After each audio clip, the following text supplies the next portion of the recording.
எல்லாருக்கும் வணக்கம். நான் Hema Subramanian. Welcome to home cooking Tamil. சாயங்காலம் டிஃபனுக்கு என்ன செய்யறதுன்னு ரொம்ப யோசிக்காம இந்த பூரி உருளைக்கிழங்கு காம்பினேஷனை செஞ்சு பாருங்க. ஒரு பெரிய பவுல்ல 2 கப் கோதுமை மாவு எடுத்துக்கலாம். 1 டீஸ்பூன் உப்பு, 2 டீஸ்பூன் எண்ணெயை ஊற்றி முதல்ல இதை நல்லா கலந்து விட்டு கொஞ்சம் கொஞ்சமா தண்ணி ஊற்றி பிசைய போறோம். எப்பவுமே ஒரேடியா தண்ணி ஊற்றி பிசையாம தேவைப்படும் போது கொஞ்சம் கொஞ்சமா தண்ணி ஊற்றி பிசையறது ரொம்ப முக்கியம்.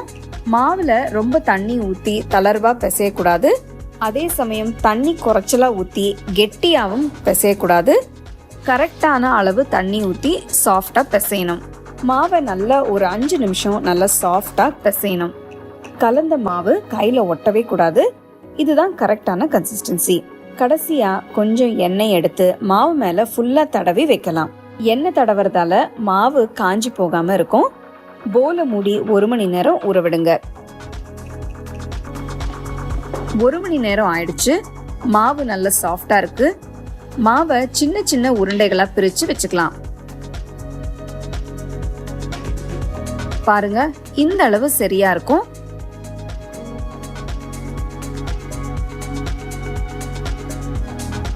ஒரு கடாயில தேவையான எண்ணெயை ஊத்துங்க. எண்ணெய் நல்லா சூடாகட்டும்.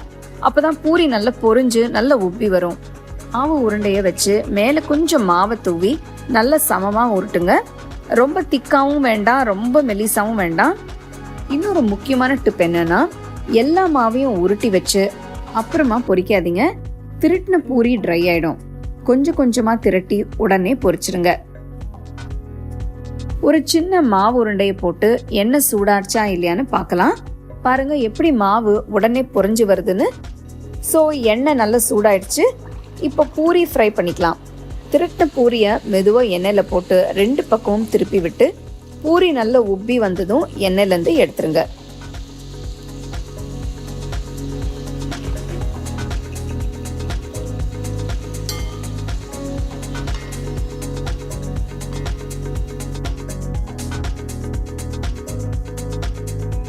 பூரி ஃபேண்டாஸ்டிக்காக ரெடி ஆயிடுச்சு. இப்போ அடுத்து நம்ம ரொம்பவே டேஸ்டியான நார்த் இந்தியன் ஸ்டைலில் ஒரு உருளைக்கிழங்கு மசாலா செய்யலாம். முதல்ல இதுக்கு தேவையான தயிர் மசாலாவை ரெடி பண்ணிக்கலாம்.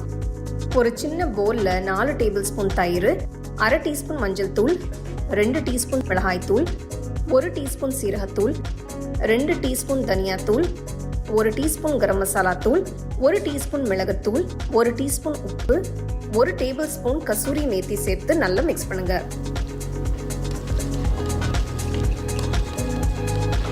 இந்த மசாலா கொஞ்சம் திக்கா இருந்தா கொஞ்சம் தண்ணி ஊற்றி கலந்துக்கோங்க.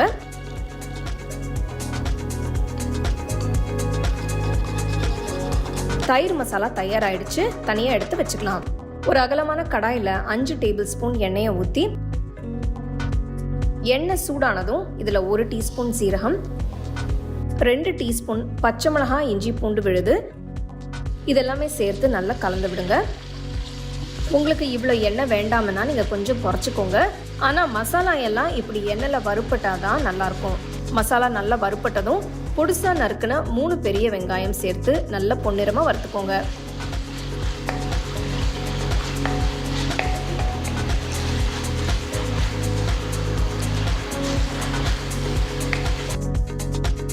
வெங்காயம் வறுப்பட்டதும் 4 தக்காளியிலேருந்து எடுத்த விழுதை சேர்த்து கலந்து விடுங்க. தக்காளியில் இருக்கிற தண்ணி எல்லாம் வற்றி எண்ணெய் பிரிகிற வரைக்கும் வேக விடுங்க.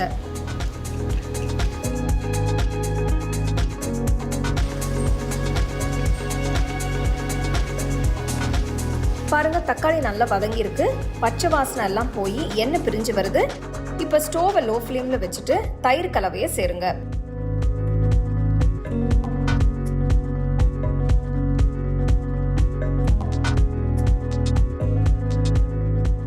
நல்லா கலந்து விட்டு 1/4 கப் தண்ணி ஊற்றி கடாயை மூடி ஒரு 10 நிமிஷம் கொதிக்க விடுங்க.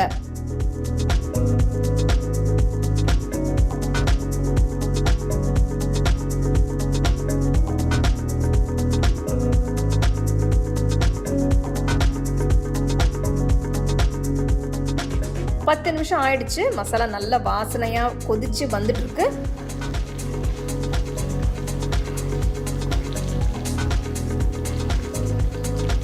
இப்போ ஸ்டோவை ஆஃப் பண்ணிட்டு தனியாக எடுத்து வச்சிடலாம். ஒரு கடாயில் 2 கியூப் வெண்ணெயை சேர்த்து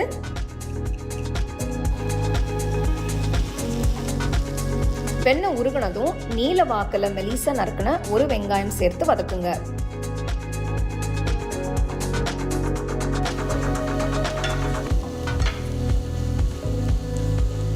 அடுத்து நீல வாக்கில் நறுக்குன ஒரு பச்சை குடமிளகாய் சேர்த்துக்கலாம்.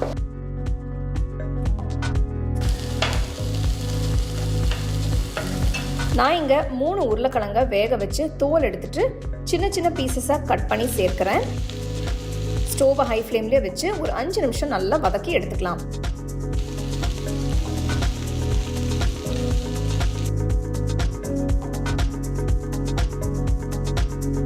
அஞ்சு நிமிஷம் ஆயிடுச்சு. ஸ்டோவ் ஆஃப் பண்ணிட்டு இந்த வதக்கின இன்க்ரீடியன்ஸை வெங்காயம் தக்காளி மசாலாவில் சேர்த்துடலாம்.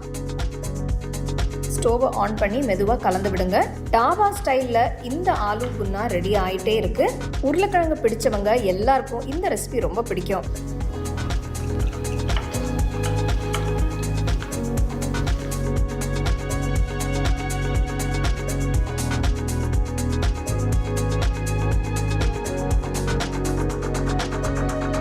நான் இங்கே 1/4 கப் தண்ணி ஊற்றி கலந்து விட்டு மூடி ஒரு 3 நிமிஷம் கொதிக்க விடுறேன்.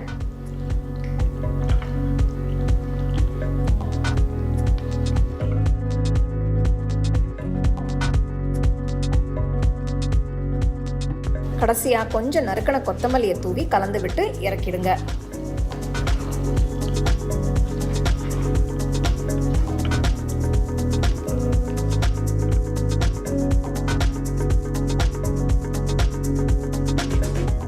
இந்த பூரி மசாலா காம்பினேஷனை கண்டிப்பாக நீங்கள் வீட்டில் ட்ரை பண்ணி எப்படி இருந்தது எனக்கு சொல்லுங்கள்.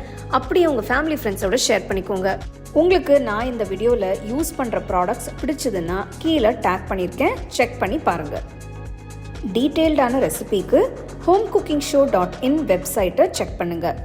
The second edition of the home cooking book is now available on Amazon as well as on shop.homecookingshow.in.